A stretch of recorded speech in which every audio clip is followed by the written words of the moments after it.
it's Lynn again with Littlefoot Nursery. I'm here with baby Kai, and he is the Phoenix Sculpt by Andrea Arcello. He's an adorable smiling boy. He was wearing this sweater, one piece from Gymboree. Has like this gray bear with stripes, and I love this outfit on him. But as you guys know, I'm getting all my babies ready for Christmas. So my next series of videos, you will see me changing everybody into their Christmas outfits. And I think I'm going to put him in this Little Me sleeper. It says My First Christmas. It has 2 trains, and the body of it is red, and it has white, red and white striped sleeves. And then the footy portion also has red and white stripes. So I think this will look really, really cute on him. I realized I think I overbought in certain sizes and underbought in certain other sizes. Like, yeah, like for example, I have quite a few boy Christmas sleepers in size 3 months. And, you know, I'll probably end up sending one of them home with the Saskia that I'm painting, which is supposed to be a boy. But then I realized I don't have as many, like I forgot to buy a boy 6-month sleeper. So I'm going to see if one of the 3-month ones might work for Noah. Just because I know Little Me runs a little bit large. So, oh, and while I am changing Kai, I'm going to actually get him out of this disposable diaper and into a cloth diaper. So I'm going to do that. But yeah, I know you guys might be getting it might be a little overwhelming kind of seeing, you know, all these new babies entering the new nursery, but also some unexpected departures. Like you know, I'm definitely, like Connor is, you know, shipped and on his way now to Australia. So I'm very excited, and his new mommy is really, really excited to be getting him. But yeah, it just happened so fast. It's such a blur. And so it is definitely a little weird for me, like looking over to his like normal spot in the nursery and not seeing him there. So yeah, I don't know. I don't know. Do you guys like miss babies that you've sold? And especially I wasn't expecting to sell him, but given that I've got these 2 silicone babies I'm expecting from Andrea, I'm not even counting Eleanor, who I have on layaway, because I figure I'll pay her off later. But yeah, it's definitely hard to say goodbye sometimes, for sure. Oopsies. All right, so I'm taking the disposable diaper off, and I am going to put this cloth diaper on. And, you know, with Connor leaving, oh, you know what? I have this on backwards. With Connor leaving, it freed up a cloth diaper. So basically using Connor's cloth diaper on Phoenix. And for those of you guys who are wondering, this is the Imagine brand. There are 2 kinds that I basically buy, either by Imagine or Little Joey. And I like that they can fit different sizes of babies. I could probably tighten this one a little bit. Yeah, maybe more. Just because he's a little bit smaller than, I don't know. I don't want to strain the diaper too much. Yeah. Okay, I'm not going to worry about that. Just put it on the snap at the end. So I wanted to discuss a topic today because I've seen, I saw this question asked on one of the forums just about like,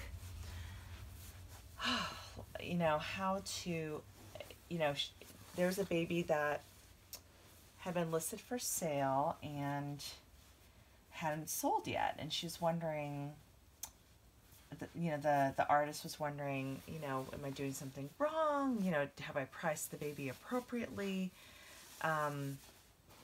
Stuff like that. And so, yeah, so I thought it'd be good, kind of interesting to chat about that. Like, what influences, like, whether a baby gets sold quickly or not quickly?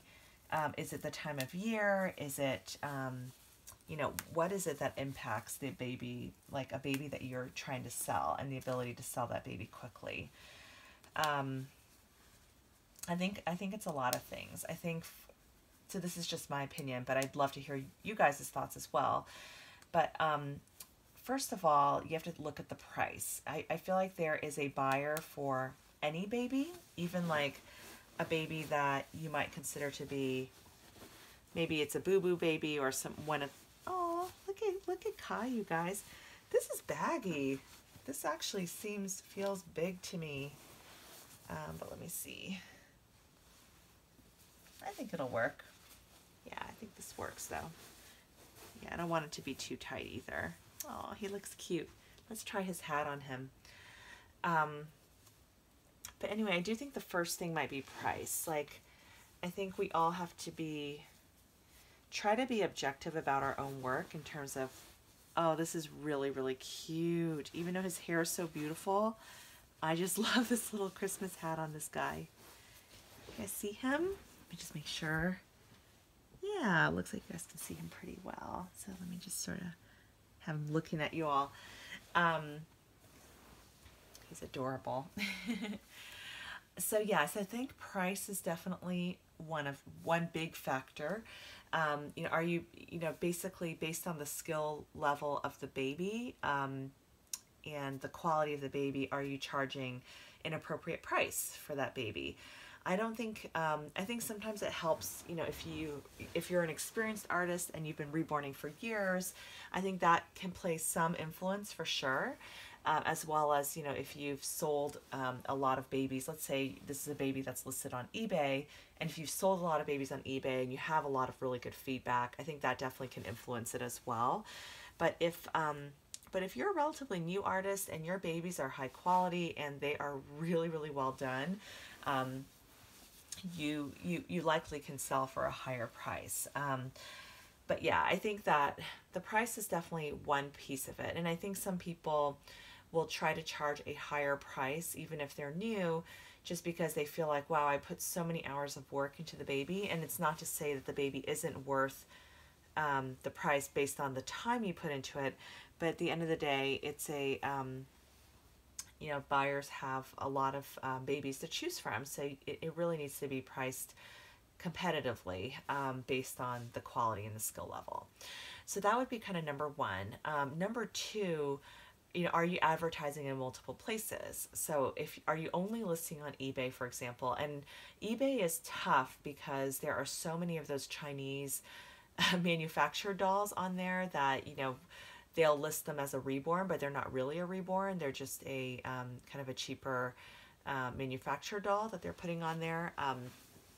But what ends up happening is people will type in reborn, and then all those dolls will come up, and then all the reborns, the real reborns, kind of get lost in the shuffle, or you have to sift through pages and pages of those dolls to get to them. Like, so as somebody who's selling, there's not much you can do about that.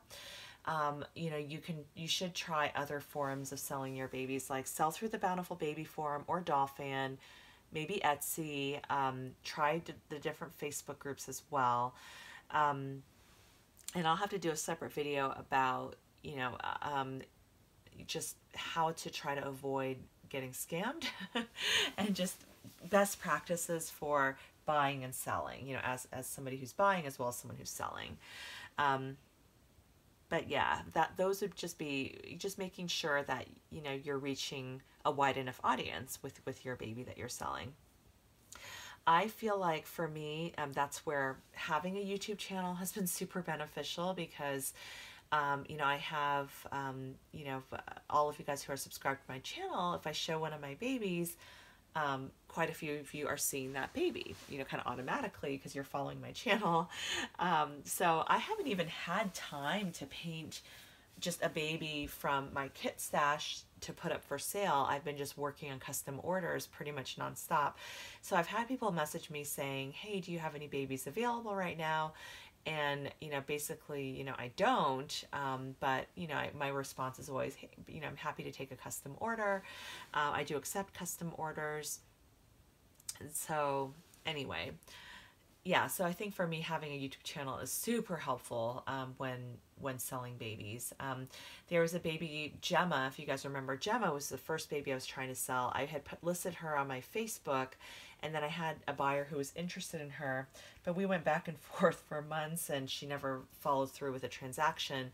So I ended up posting her for sale on YouTube, and she was sold within 24 hours. And so that was really cool and really encouraging. Oh, he's so cute. The other thing that I think that can impact how quickly the baby sells can be the time of year.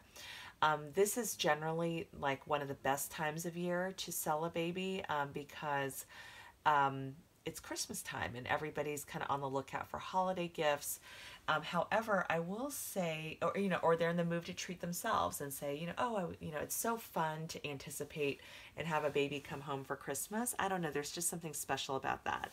And I'll tell you, the very first Reborn I purchased around this time of year. And she was a Christmas baby. She came home, she had a Christmas outfit. It is just so much fun when you do a box opening, you get a baby with a Christmas outfit. So there's just nothing like it. So this time of year is generally a really, really good time to sell babies. I will say the other thing that can impact, I think silicone sales can sometimes be a little bit slower unless you just have a baby that is in high demand and hard to find. So for example, I feel like if I ever needed to sell my Gabigail, there would be probably a line of buyers. And even the mommy that I adopted my Noah from has indicated, like, look, if you ever want to sell him, please, could you please let me know first? Because I know she needed the money, but she loves the baby. He's an awesome baby, and I need to do a video with him soon because it's been a while. So anyway, I think it might depend, but there are, but silicone babies in general, because of their price point, there are just going to be fewer buyers who can afford babies at that price point. So they're going to go slower. The other things to think about, are you trying to sell a baby brand new? Or are you trying to sell a baby used? And a used or secondhand Reborn, oftentimes, the value definitely drops significantly from when you bought it new. It depends on the price point of the baby. If you got a steal of a deal on that baby brand new, then you might be able to sell it for about what you paid for it. But if it's a baby that, let's say you bought a prototype baby and it's a Sylvia baby or a Jackie baby, and you ended up paying $1,000 to $2,000 or more on that baby, you're very, very unlikely to recoup that. So I do sometimes see people, on Dolphin, for example, selling a baby secondhand, and look, we all want to try to recoup our investment as much as possible, so they'll list the baby at a pretty high price, and but then you look at the baby and you're like, okay, it's not brand new, it's not necessarily a rare sculpt, and so the baby won't really, it's hard for a buyer to justify that price. I do think the sculpt itself makes a huge difference. So sometimes artists will pick a sculpt that is just not very popular. This particular post that I read, it was just a sculpt that I don't think, is the most appealing sculpt. It wasn't a sculpt that I personally was a fan of. So I think that the sculpt can definitely hinder your ability to sell that baby. If even if the baby is beautifully painted, the sculpt may be a deterrent. It just may not be a sculpt that's very popular. And there's so many sculpts out there, and a lot of buyers out there know, or they may be looking for a specific sculpt. Like they might be looking for a Journey by Laura Lee Eagles, or looking for a Levi, or looking for a Saskia, for example, but they might not be aware of a kind of lesser known sculpt. On the flip side, if it's a sculpt that is sold out, limited edition, super popular, I can't even tell you guys how many offers I've had to purchase my Maisie. I know Maisie's a really rare and hard to find sculpt. And there's a lady, who messaged me on Dolphin, interested to, kind of, who had inquired about that and has kind of posted that she's looking for a Maisie. I got so lucky with my Maisie, and first of all, to buy from my friend Nicole, and also just I think a lot of the blank kits are selling for almost what I paid for my finished Maisie with rooted hair. So anyway, I do think the Sculpt definitely makes a difference for sure. I think that, yeah, those are just some of the things that I have found. I think that babies with rooted hair tend to, if you're trying to if you're trying to sell that baby or resell that baby, definitely tend to sell for higher versus the babies that have painted hair. It's just an observation. You know, rooted hair does take longer to do, so, and there's more labor involved. So I have seen that. But yeah, those are just some of the things that I've observed. You know, let me know in your comments, you know, any additional thoughts you guys have in terms of why a baby might be a little bit hard to sell. But yeah, there are some babies that sit and sit and sit, and you know, they're priced reasonably, and for whatever reason, there just may be some flaw with the baby or something about it that's like not as well done as it could be. So for example, like for me, eyebrows are huge. Like if the eyebrows are like really too bushy and too thick, and or if the painted hair doesn't look realistic, like it just looks like, yeah, I mean, for me, those are things that are definite deal breakers. I'm trying to think what else would be, or if the hair is really poorly rooted, that, you know, that can ruin the baby for me as well. So yeah, we all have different preferences. And sometimes, you know, I commend this particular artist for posting a photo of this baby she had for sale and just genuinely seeking feedback and advice. I think that's awesome. So, you know, we should all, you know, be kind of open to getting the critique. But I think it's also good not to necessarily offer a ton of critique if the person's not asking for the critique.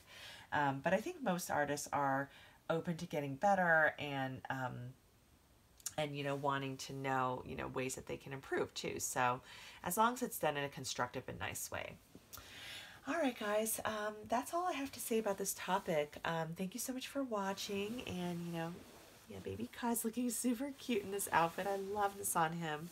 And, you know, I haven't really put a hat like this on him, but I think he looks cute. Even, he's just got beautiful rooted hair, so I didn't really want to cover it up, but it's, and, oh, by the way, you know, Melissa had told me it is rooted. It's not applied, but it's basically been smoothed down with like a hair conditioner.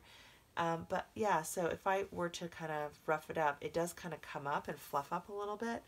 So just a heads up, I did mess up when I was assuming that it was applied hair. So just want to set the record straight on that. Anyway, I'm going to go ahead and put this on. But the nice thing is I don't think the hat is going to ruin the hair or pull it out, yeah, because it is so neatly rooted. Okay, guys, thank you so much for watching. I'll talk to you soon. See you on the next video. Bye.